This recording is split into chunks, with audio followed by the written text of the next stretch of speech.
Oh, Brother B, we're back for week 3 for the B Brothers. Week, 6, I think, for the NFL season. Brother B, how you doing? Good. That's consistent because, normally, I have a tendency of flaking out kind of midway through these series. That's speaking of flaking out, that's a phenomenal green screen you have there behind you, brother. I know. Oh, again, okay, another thing to my defense, and I know I keep coming up with these lame-ass excuses. We did have 8 races last night instead of 7, so I really didn't get out of there till like midnight. So I know that's not a legitimate excuse as far as you're concerned. But then the cool thing about you having the green screen, especially when I'm watching you now, is that it makes that gray in your beard pop. At least I can grow facial hair across my entire face instead of all those splotches all white, trashy Giro Dirte like you do. I'd rather keep it like this and not reveal my true age of 56. But I like that. No, you just rather reveal all of those chins you got going on. You're hiding yours. You're smart. You know it, man. You know it. Look, hey, no. Okay, so real quick. So, first of all, thoughts and prayers still going out to people cleaning up in Florida. Man. Now, here's a tidbit of trivia, and I'm sure you probably know this, but Mike Stancomb and his dad are actually in Florida. They own properties in Florida. They race boats. They're actually doing a cleanup effort down there with their offshore Army team. So if anybody's ever been at Peppers back in the day in Broad Ripple, which is now closed, I don't even know what it is now, Peppers on 56th Street, and Peppers, believe it or not, in Greenwood is still flourishing because there's nothing else to do. Here's the crazy thing, man. And you and I both DJ'd at all of the Peppers, but Greenwood was kind of where it wasn't where the B Brothers were born, because that was actually at Broad Ripple. Actually, technically at Birdie's even earlier than that, if we want to go, since we are coming up on that anniversary. Yes, we are. But I digress. Peppers Greenwood, man. That's where the B Brothers really found the B Brothers. That's when we started DJing together. Yeah, because you didn't live that far. You were able to swing up there. No. In the area. And then Broad Ripple, which, again, statute of limitations have not expired for us to talk about those adventures. Ooh, yeah. Well, actually, I think they have, Alex. That was like 2011, 2012. It's 2024. But if you'd have asked me to put a bet on which one of the 3 Peppers locations would be open 12, 13 years later, it wouldn't have been Greenwood, man. I have to say I'm impressed that they're still around.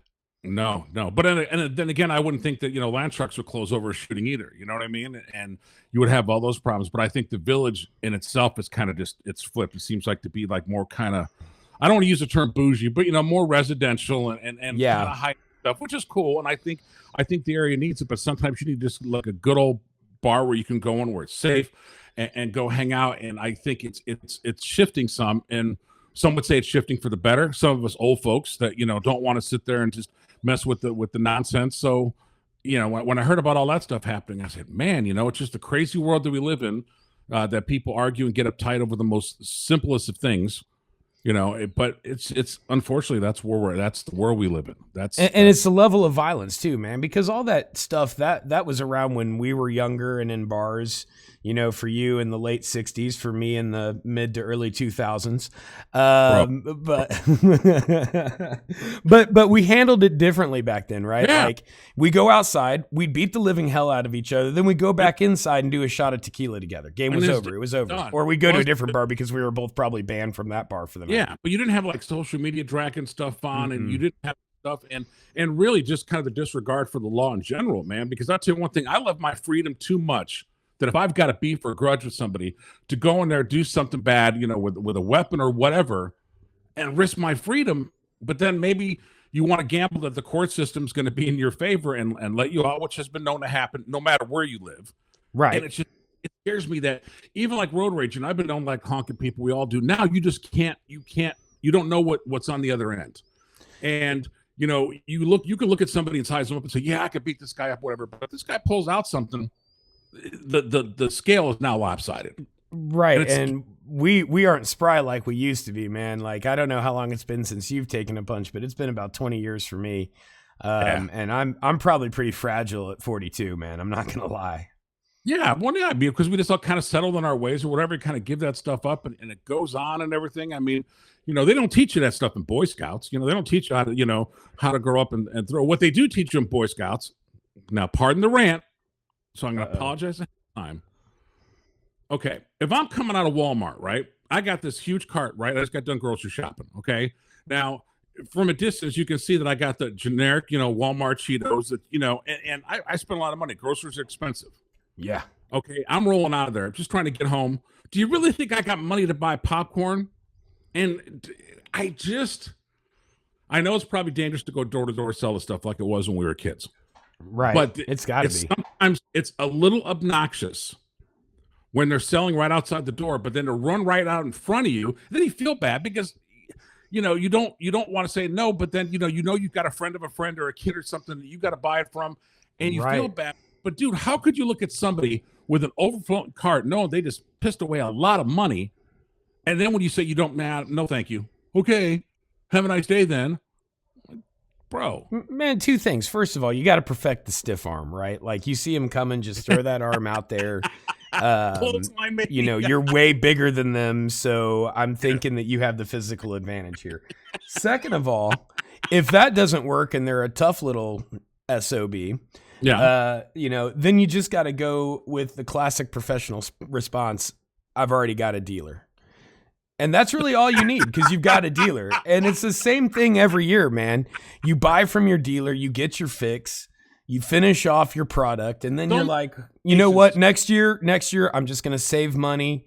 I'm going to not do this. So you get about 8-9 months of sobriety. You're clean. You've been clean for 8 months. And here comes little Sally in her brown ass shorts with their freaking Thin Mints and Do-si-dos. And you're like, here we go again.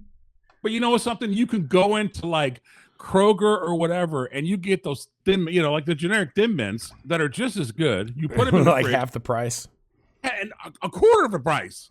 Are you kidding me? You could get. But anyway, I digress. I mean, here's the thing: why is it cool for them to sell cookies in front of Walmart, and I get in trouble if I try to sell crack? It's check your privilege, Girl Scouts. We apologize, All Indiana Podcast Network. The only time, I promise he doesn't. But it's just, and I understand, it's not safe to go around knocking on people's doors anymore. But on the same token, it's just, you set these tents up and you feel bad because, it's just like when you have a friend at work and says, hey, my friend, my girl or my boy is selling da-da-da-da. And, you've got, especially you being a parent, you have other parents and you just feel bad because then you buy for one, you buy for all. And we're just not that, the economy's still not where it's supposed to be. See, here's the thing. You need to have kids. Please don't, because the world doesn't need any more of you. But for this example, you need to have kids because once you do, you actually grow a little bit of stones, if you will. And it's a lot easier to say no because you've gotten used to telling children no so frequently. I mean, you probably mastered the art. It probably one of your. No, I'm a sucker. Are you? Yeah, because you feel bad. You feel bad. No, I'm just a sucker in general. So, well, that I will not debate you on. I was very pleased and confused at this game, if I may. First of all, I was pleased that the team won because you did say they were to win. I don't know what you said the score. No, I predicted them to lose. If you remember right, I said for the first time in the history of the B Brothers show, at least.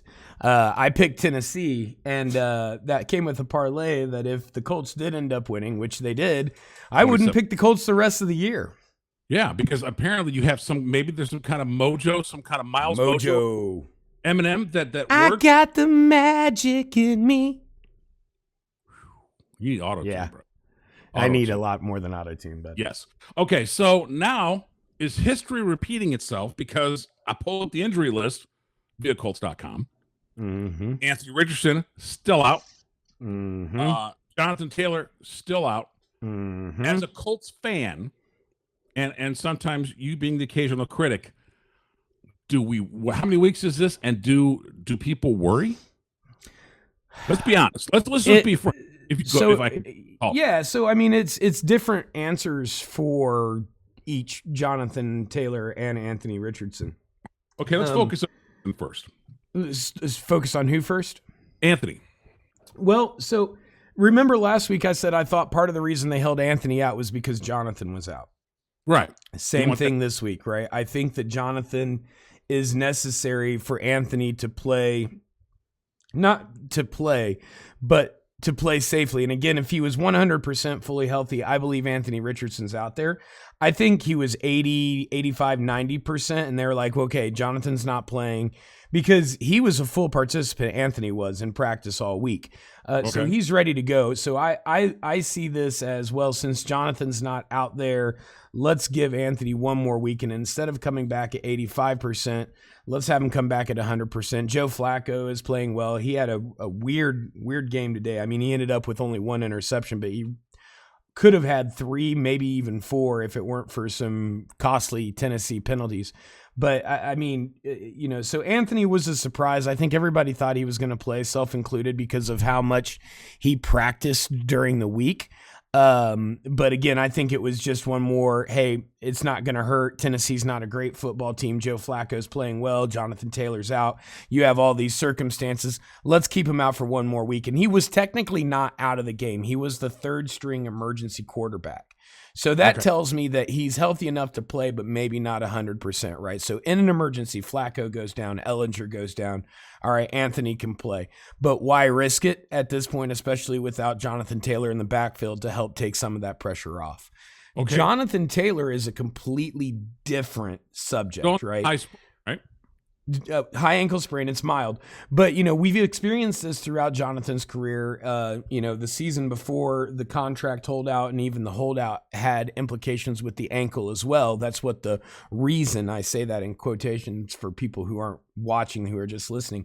That is the reason he was out 4 weeks. It wasn't the holdout, allegedly. I mean, we all know better. It was the holdout. But the one thing you can say about Jonathan Taylor is he is one of the most in tune with his body people, and he will not go unless he feels 100%. Do I think he's close? Yes.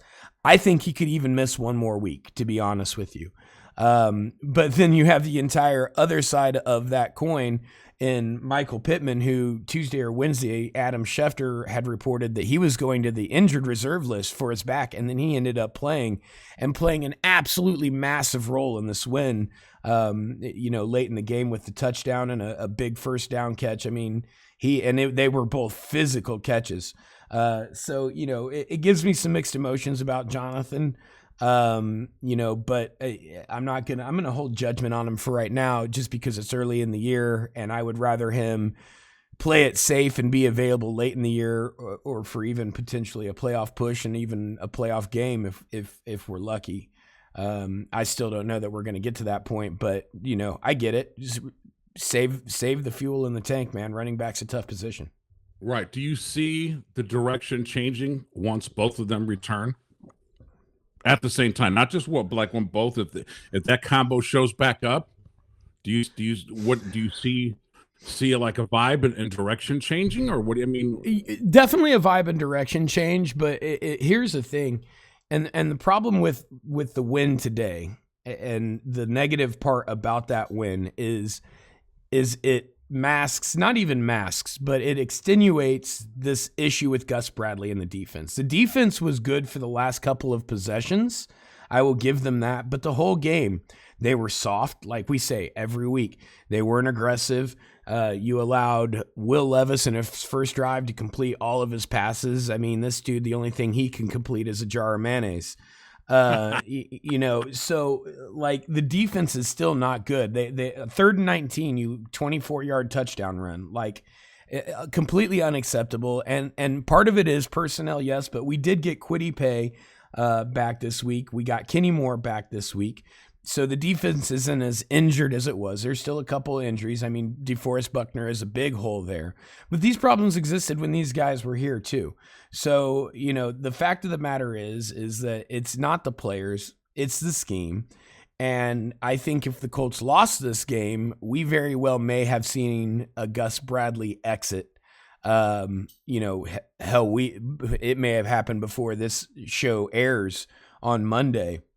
Right. So I think that's the sole downside to the Colts pulling out this win is, it further extended Gus Bradley's tenure here. And I just don't see how he has a job, or how he's a defensive coordinator at the beginning of next season, unless drastic changes happen between now and then for his scheme. Does the bandwagon that we talk about that is known as the bandwagon fan? Do the bandwagon, is the tribal council calling for him to go? Oh, yeah.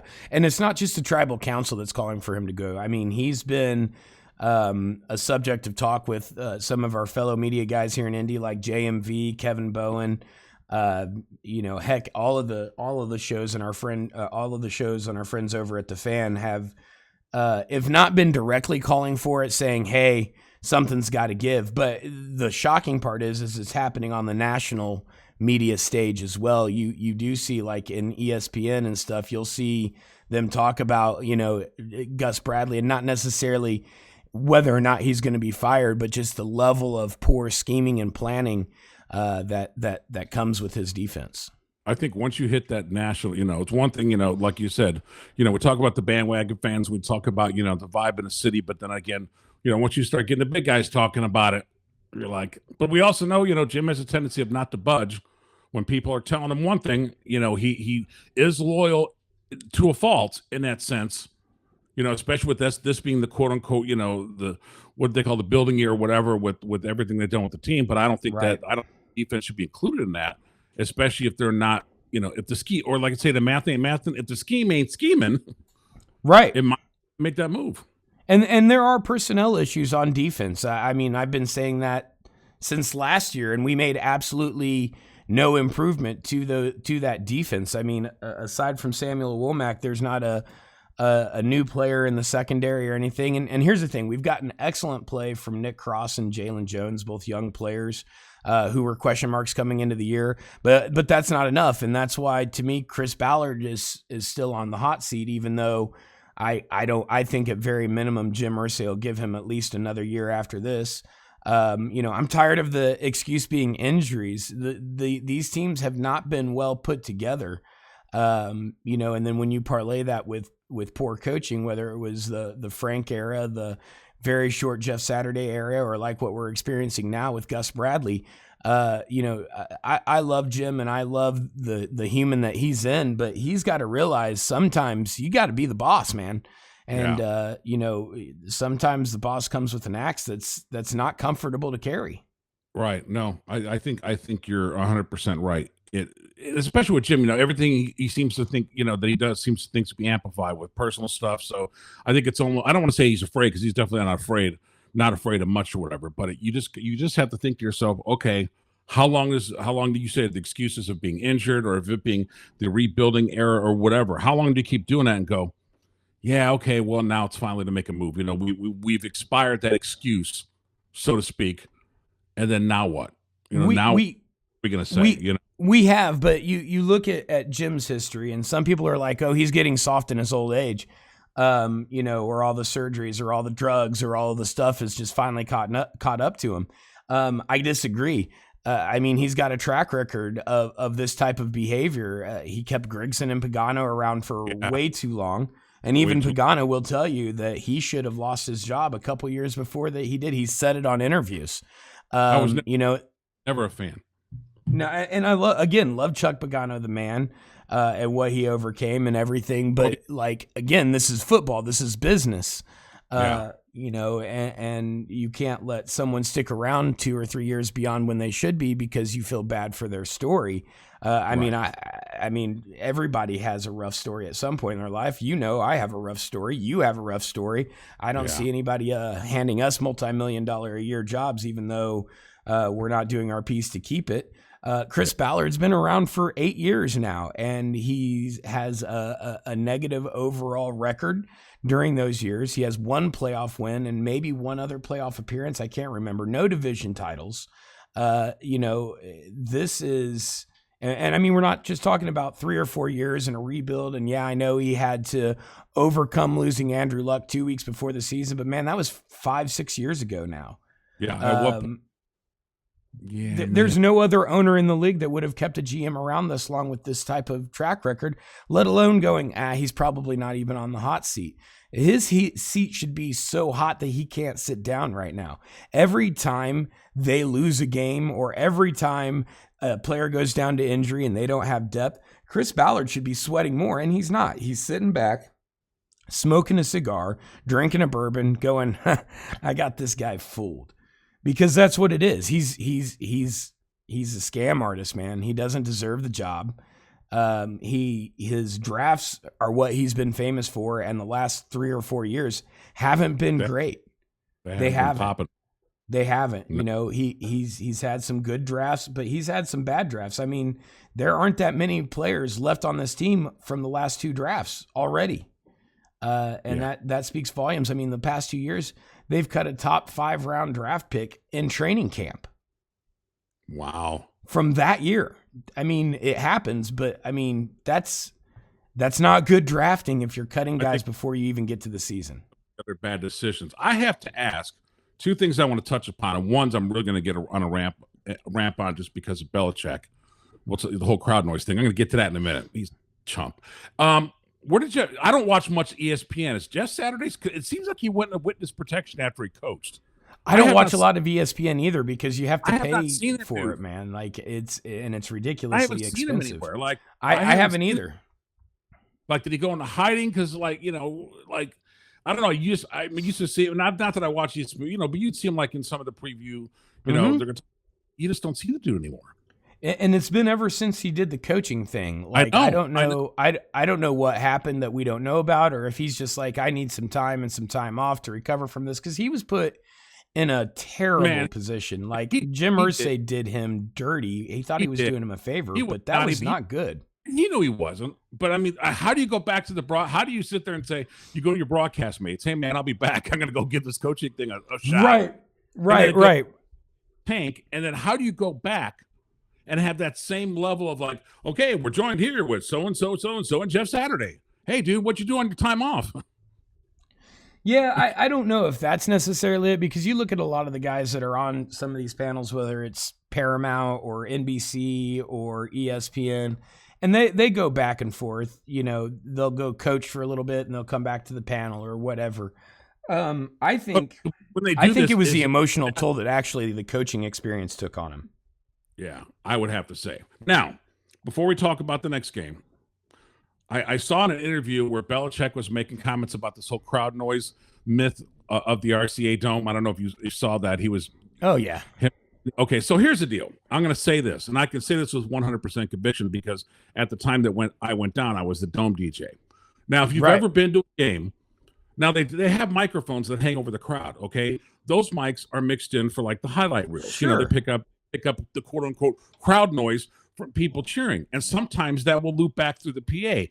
I kid you not, I even had the league go through my equipment after that that story first broke to make sure I wasn't looping anything like from my end. I'm like, dude, I just play the music when they tell me to. You know what I mean? I don't have like all this fancy equipment. You know, I've got a laptop, some hot starts. So there's never ever been crowd noise pumped into there, at least on my end. And I was up there in the broadcast area where Bob Montel, who's the director, and Brian Woodrum and Ray Compton, all those guys. Never happened. Never, ever, ever.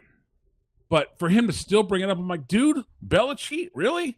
You're going to bring us some stuff that happened? Come on, bro.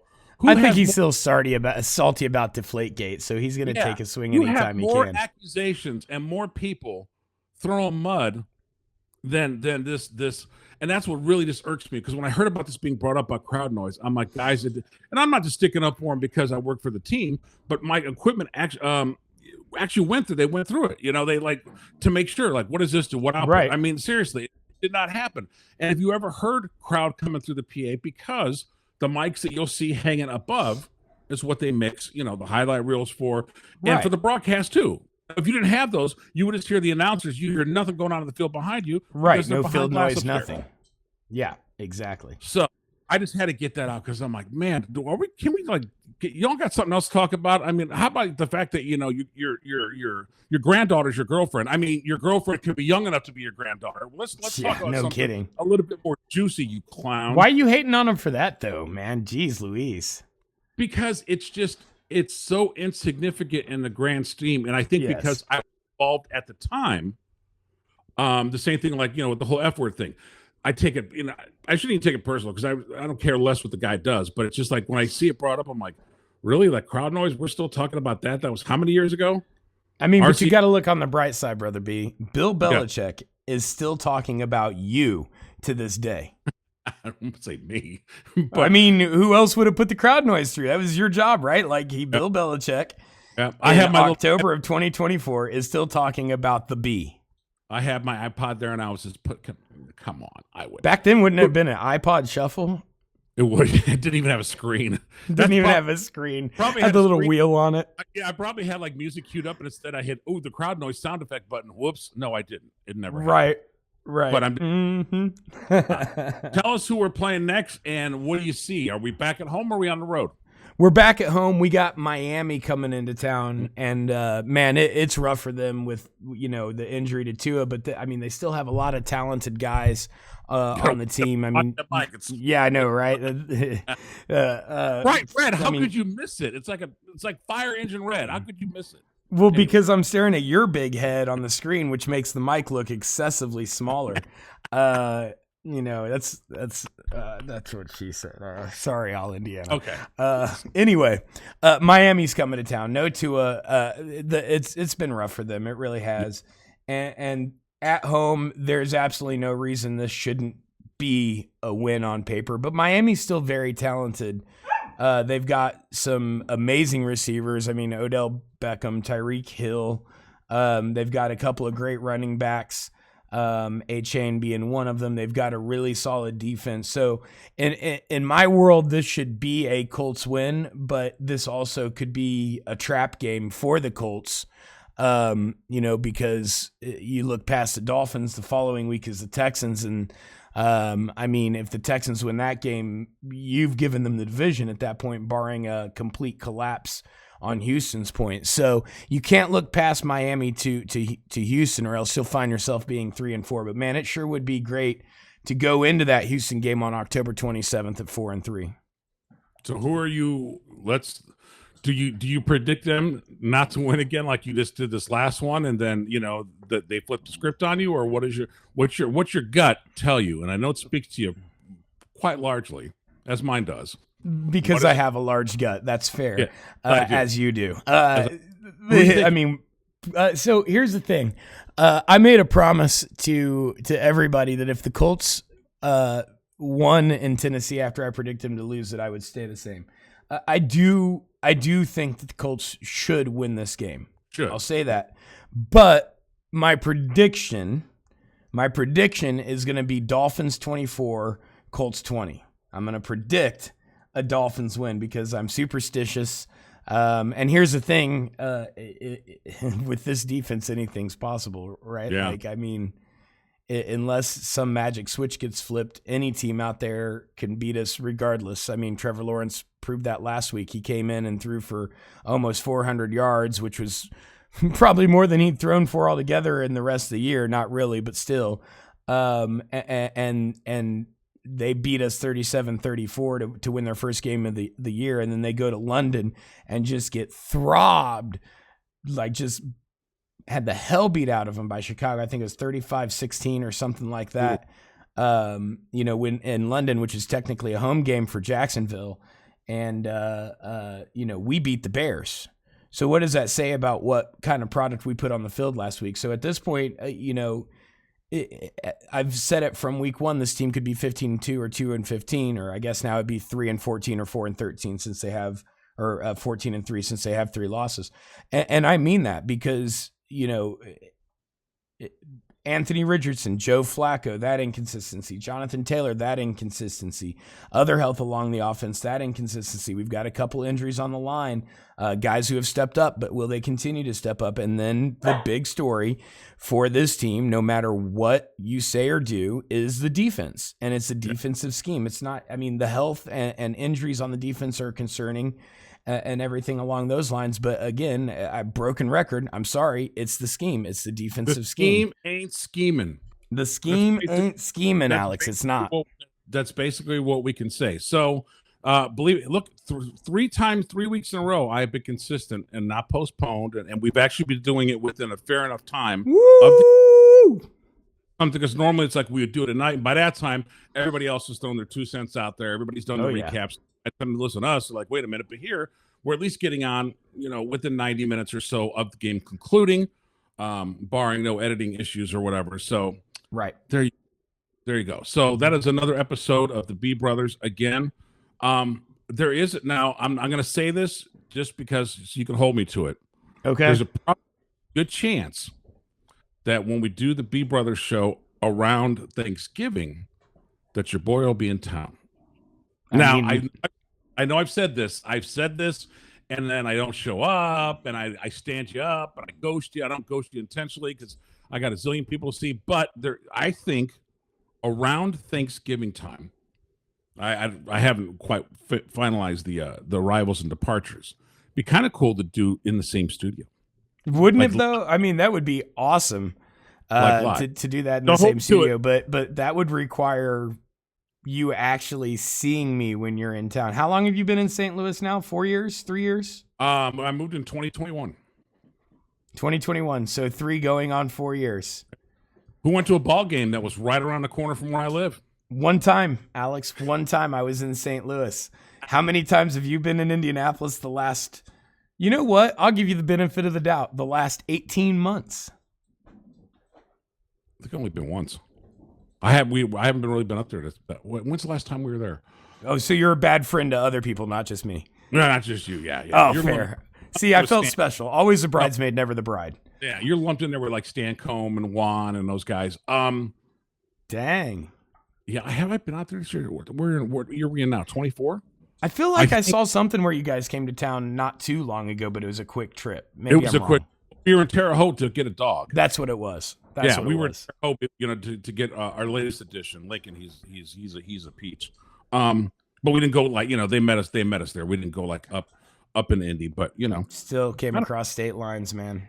Yeah, you probably would have had a better chance seeing Pink at Conner Prairie on Friday when she was hanging out before her show on Saturday. What are you talking about? I had lunch with her. Sure you did. We talked about the glitter in the air. Yes. All right, y'all. That's enough. We're not doing this anymore. Hey, 3 weeks in a row. We're going to make it 4 next week. And I tell you what, over, under, we're taking bets right now on whether Brother B, Alex, will have a green screen or not. The safe line, the negative points is no, right? There's a 5-1 payout on yes. So hit us up, the B Brothers Show on all of the social media. Let us know your thoughts. Let us know your bet. Terms and conditions apply and all that other fancy speak.